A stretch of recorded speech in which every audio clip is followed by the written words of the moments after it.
अगर 2024 के लोकसभा चुनाव को छोड़ दिया जाए तो कांग्रेस हरियाणा में लगातार चुनाव हार रही है।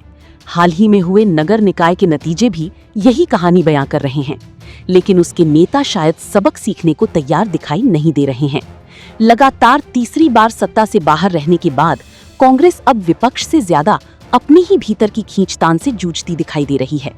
प्रदेश में माहौल बनाने के लिए निकली सद्भाव यात्रा अब भाजपा से ज्यादा कांग्रेस के अंदरूनी संघर्ष का मंच बनती नजर आ रही है।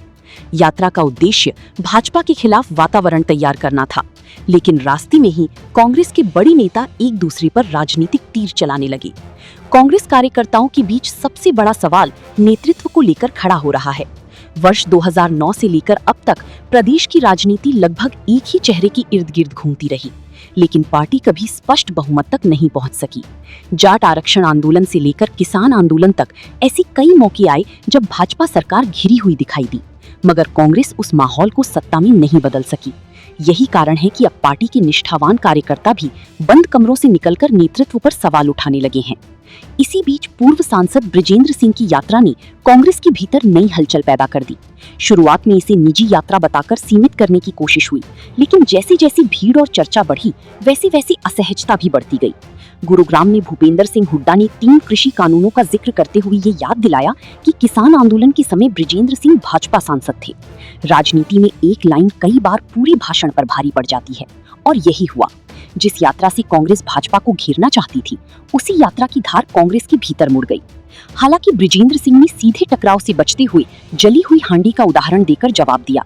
उनका संकेत साफ था कि यदि बार बार एक जैसा प्रयोग एक ही परिणाम दे रहा है तो बदलाव जरूरी है।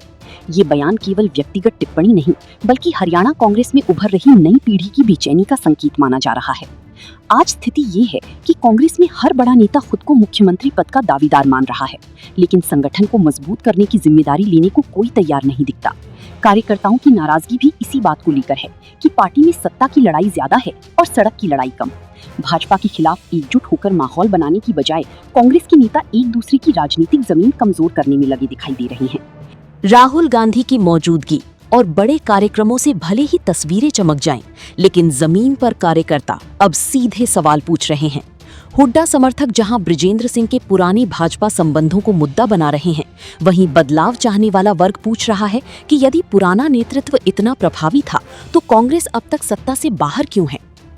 हरियाणा कांग्रेस की मौजूदा राजनीति में सबसे बड़ा संकट भाजपा नहीं, बल्कि नेतृत्व की प्रतिस्पर्धा बनती जा रही है। सद्भाव यात्रा का संदेश जनता तक कितना पहुंचेगा, ये बात की बात है, लेकिन इतना जरूर साफ हो गया है कि कांग्रेस के भीतर अब नेतृत्व बनाम बदलाव की लड़ाई खुलकर सतह पर आ चुकी है।